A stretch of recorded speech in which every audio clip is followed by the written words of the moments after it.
Following on from my theme of 99% of brewing is about cleaning, this is my hot liquor tank, 300 litre Polsinelli. I do like them, but this polished stainless steel lid, it's incredibly difficult to keep clean because a tiny little spot of dust and it amplifies it. Anyway, you don't want to know about that, do you? You want to know why I'm cleaning this out and getting the reverse osmosis water ready. So I'll finish polishing it and then I'll do the reveal.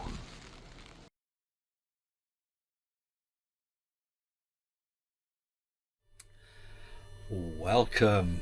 A different video-ish. Well, it's not really different. It's still got me just twittering away. Well, I got a phone call from our Simon. Those who follow this channel will know who our Simon is. The Duracell kid, Simon. And he said, can you brew me a beer? Yeah, okay, fine. Thinking, yeah, Harry, his son, is about to go to university. So thinking it's for his leaving party or something. That's pretty much all I know at the moment. But there's more to it.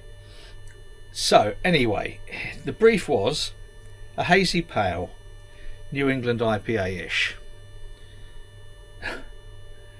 but a lowish ABV. He said anywhere between 3.2 and 3.8. Right, it's got to be light, refreshing with quite a dry finish, fruity, hoppy, but not a fruit bomb, but with a kind of hoppy aroma as well. So as I'm not using American hops at the moment, I'm just using, sorry, I'm working from my scrawled notes that I made after talking to Simon. I'm using New Zealand, only New Zealand hops in this. I'm still kind of, I don't know, bouncing ideas around for the hops. Yeah, come back to that. This is a bit like the Holy Grail, a very low ABV New England IPA. So I'm looking at the malt bill. I'll give you percentages if you want to replicate this in a homebrew scenario, so I won't give you weights, I'll give you percentages. 65% of this is going to be Maris Otter. I'm probably going to use the pale, very pale Maris Otter. 5.5% Pilsner malt. Going to put some Carapils in there. 8% Carapils I'm going to add. 5.5% wheat. Some malted oats at 8%, 4% oat husks, and I'm going to put 4% melanoid in there as well. So hopefully it should give it a reasonable body, not a bad head, quite a nice mouthfeel. Fingers crossed if I could. Fingers crossed. I'm going to use reverse osmosis with a chloride to sulfate ratio of 2:1, bring out the hops, and I'm also going to put some maltodextrin in at 15 minutes. What I'm thinking hop wise is on the hot side, so at the end of the boil drop it down to around 70, and then Motueka, Riwaka and Nelson Sauvin. So quite a nice, fairly balanced traditional hot side hopping. Dry hopping, Motueka and Riwaka, two of my favourite hops up there with Nelson Sauvin. But what I'm going to try and do, and I don't know if it will work, it could all turn out an absolute disaster. In the Brite Tank, after I've taken it out of the fermenter and put it in the Brite Tank just to carb it up a little bit, I'm going to put some of the TNS Totally Natural Solutions hop extract of Nectaron. not a lot of that will be necessary, so I'll be I'll be going by taste and see where that goes. So that's it. That's signs and tokens. Without further ado, why don't we get on with the brew? Well, it'll be in a couple of days' time, but you know what I mean. Yeah. These are the water additions to go in with the reverse osmosis water. We have got a little bit of table salt, a little bit of magnesium, quite a bit of calcium sulfate, and then almost twice the amount of calcium chloride. So the chloride to sulfate ratio is about double, and that will give us a nice hoppy beer. There's two measures, one for the mash, one for the sparge.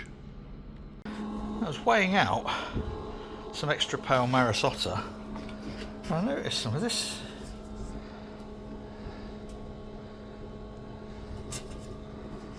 It's a new bag. So yeah, not happy with that at all. The fish will be happy. That's 25 kilos of Marisota, and those bits that I was worried about are still just floating on the top, look. Not happy with that. Right, I'm going to go check batch numbers. Alright, different batch, different expiry date, same malt, Marisota extra pale. Good. Obviously the carapils wasn't crushed, so I've had to dig out my grain mill, but it'll make for a good bit of video.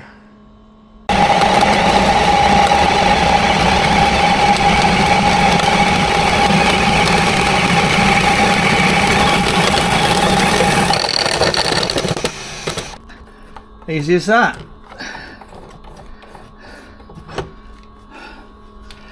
When these grain mills arrive, they've got a handle on. So the first thing everyone does is take that handle off and use an electric drill. We have HLT sat at 75 for some reason, 0.1. We're going to start the transfer. So we're coming out of the HLT into the pump, out of the pump, through the herms, out of the herms into the mash tun. Did that make sense? Hopefully. Let's widen our view a little bit. So once we've transferred into here, I shall chuck in our grain bill.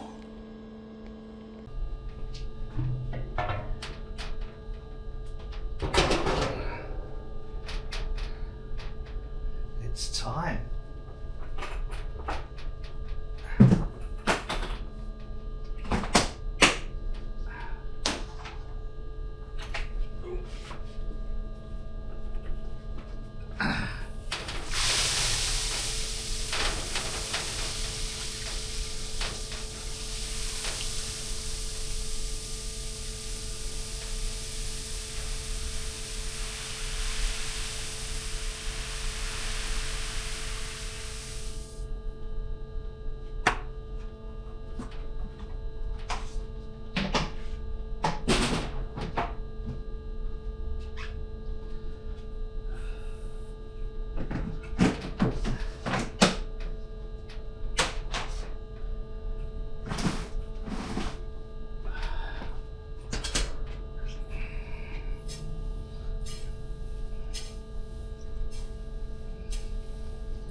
seem too bad.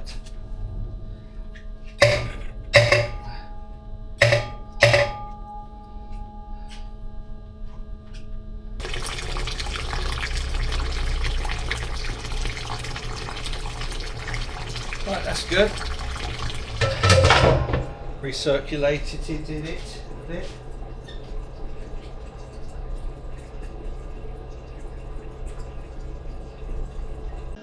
Oh, that's good. I wanted it around 66.5, 67.5. So I've set the PID, because obviously it's not direct heat, it's going through the Hermes coil at 65.5. Generally it will keep it up more than down. That makes sense. Good. So mashed in, it's 10:15, we give it to 11:15. I'll give it the odd stir every now and then. In fact, I'll stir it now.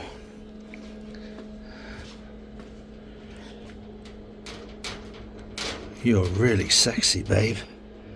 Oh yeah. Oh yeah, yeah, yeah. Oh yeah. There you go, suitably stirred.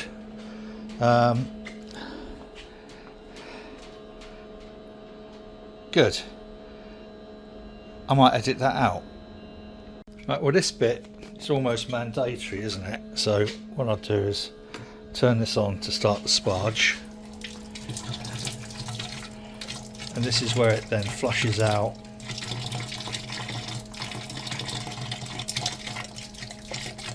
Not quite as well as it usually looks, because I started it and then forgot I'd started it.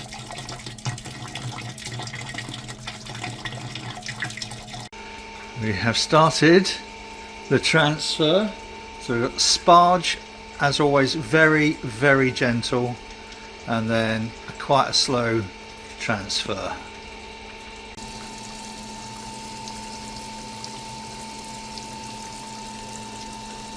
And no stuck mash. How about that? Always a bonus. Since bringing this kit online, I haven't needed to use the Valentine arm, which is the bit that goes on here and equalises the height of the water. I haven't needed to use it. So either I'm getting better, I suppose it's a first for everything, or my grain bills are such that we avoid the potential for a stuck mash. I mean, it's got a load of oats in, so it could really have turned out to be a big pot of porridge. So fortunately, it's good, all good.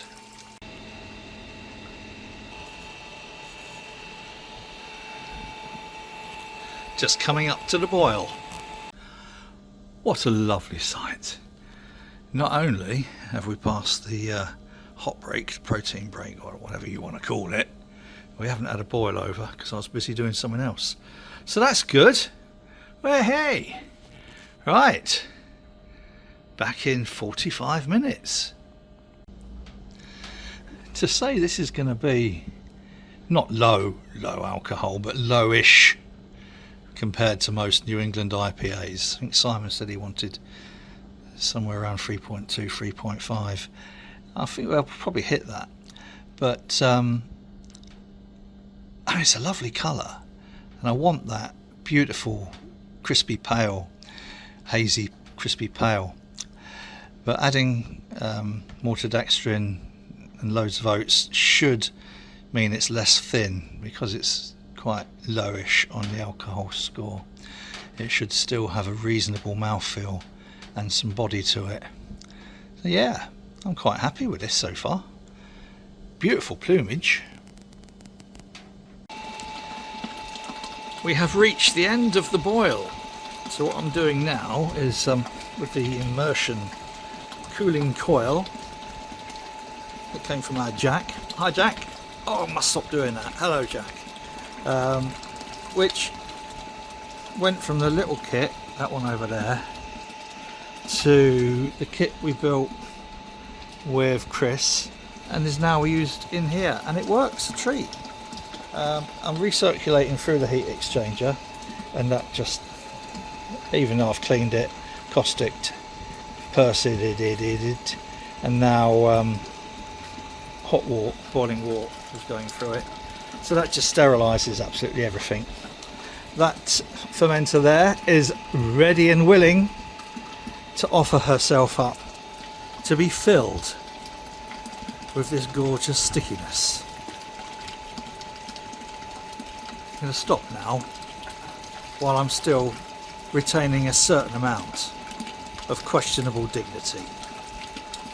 So we've dropped the I've dropped the temperature with Jack's cooling coil. I've now dunked the hops in, and I'll start a little bit of recirc going just to agitate those hops a little bit. And we'll pop the lid on and come back in half an hour. Yes! Transfer complete. Yeast is in. Lid is now closed until done. Well, until I put the dry hopping in.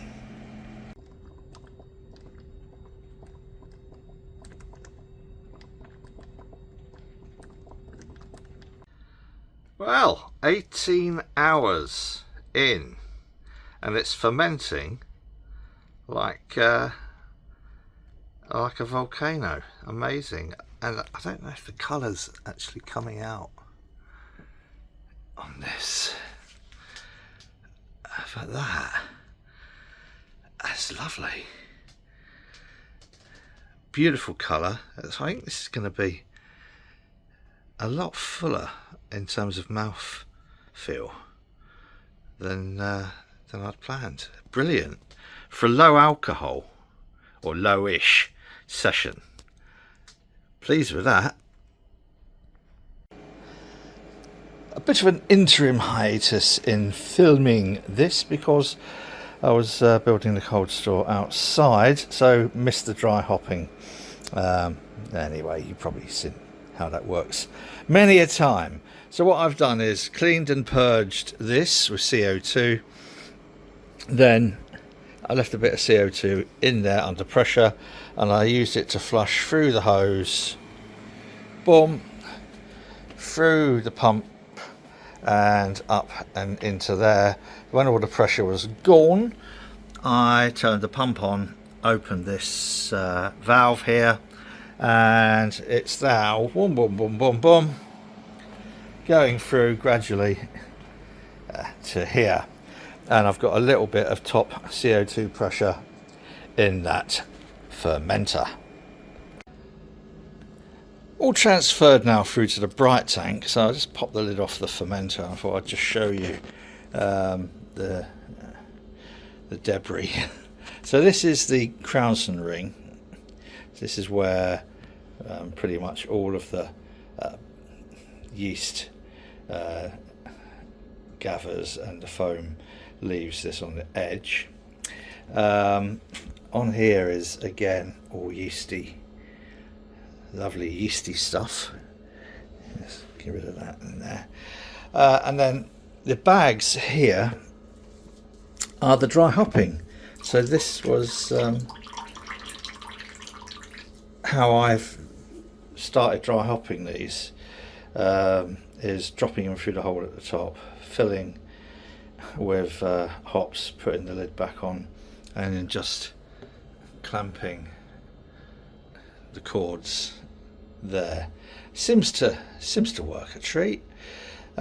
Means we don't get a huge amount of hops in the bottom. I mean, this would be an awful lot to drain off,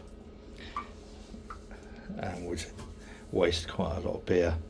But yeah, no oxygen ingress because that blow off hose I attach CO2. We pump CO2 in, so the whole there's kind of like a chamber of CO2, so no oxygenation, because oxygen, as we know, is the enemy of fermented beer. So there we are. Now the job for today, now that's transferred, is going to be just give this girl a little clean.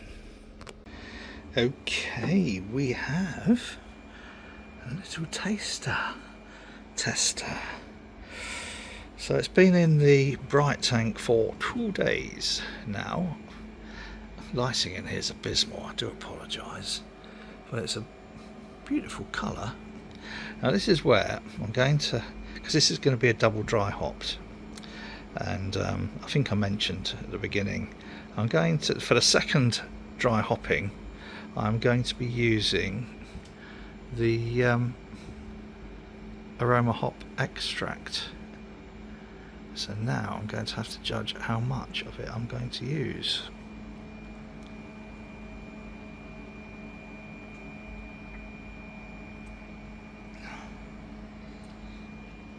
Oh, blimey. That is lovely.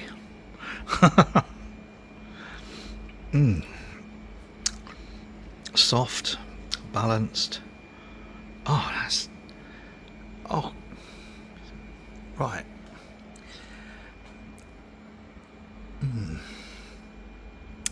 What I'm going to do, I'm going to add the second dry hopping straight into the Brite Tank, but I'm going to do it in stages until I've got it just about right, because I think this is a lovely balance at the moment, and especially with the Riwaka and Mochueka, and the Nelson Sauvin acts as a nice base on that, but I'm a bit loath to slam in too much Nectaron because I want to keep that balance. But that is lovely. Sorry, focus pocus. That is superb. Weighing in at under 3.5 ABV. Whoa. I should imagine a fair bit of time has passed since that last clip and this one, because, well, hey, it's now int kegs. So eventually I did 3 doses into the Brite Tank of the TNS Nectaron, totaling 27 grams in all, in 140 odd litres. 27 grams is not very much, but I mean, it's just pure extract. Beautiful. So where are we at? We are at the tasting. Now Simon came and collected yesterday. I didn't just do this signs and tokens, I did another one, so I wasn't totally sure whether dropping it down to 3.41% was going to work. So as a standby, I had planned to do another one anyway, because our Harry is off to university. Those who follow this channel will remember Harry, Hopmeister Harry. So I did do another brew called Harry Got the Grade, and he's off. He's now started university a couple of days ago.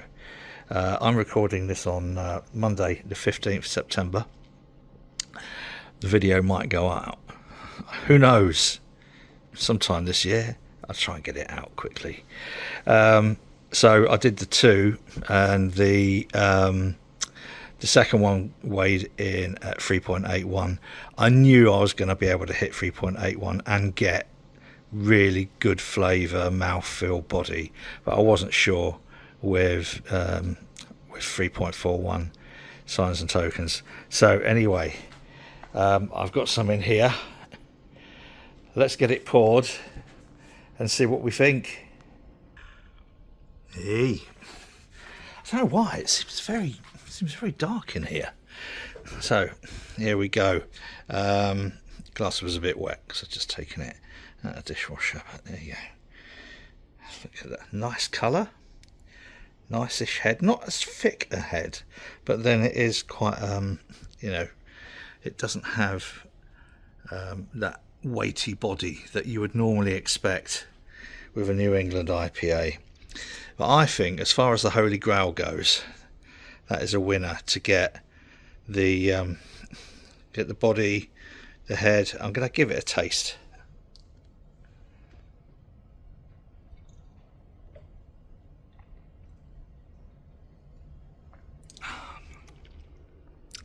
It's bloody lovely. I'm very, very pleased with that. To get that at 3.41%, I'm very, very proud of that, and I think I'm actually getting there as a brewer. How about that, boys and girls?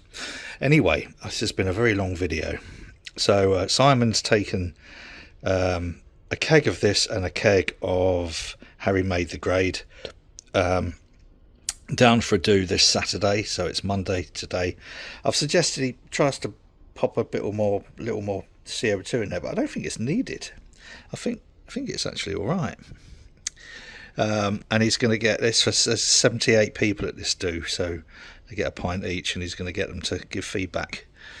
Oh, crikey, not sure about that.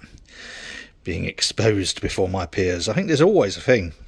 Talking to Andy at Four Priests about this some time ago, that you're always amazed that people enjoy and want to buy your stuff, and there's a bit of kind of like imposter syndrome kicks in there, because we don't. I suppose it's all right getting a few mates round and they say, "Oh yeah, that's wonderful," but when people actually buy what you've produced, stunning. So I will get some of these on the website. I promise I'll get some of these on the website, and I'll let you know when. But until then, very, very pleased am I. Sorry it's been such a long video. Grain to glass. Yeah, and I hope Simon and his friends like it. Until next time, you know what I always say. Look after yourself and those you care about. Whatever you're doing, do it safely. And if you haven't subscribed to the channel, please feel free to do so. Be lovely to have you. Until next time, cheers.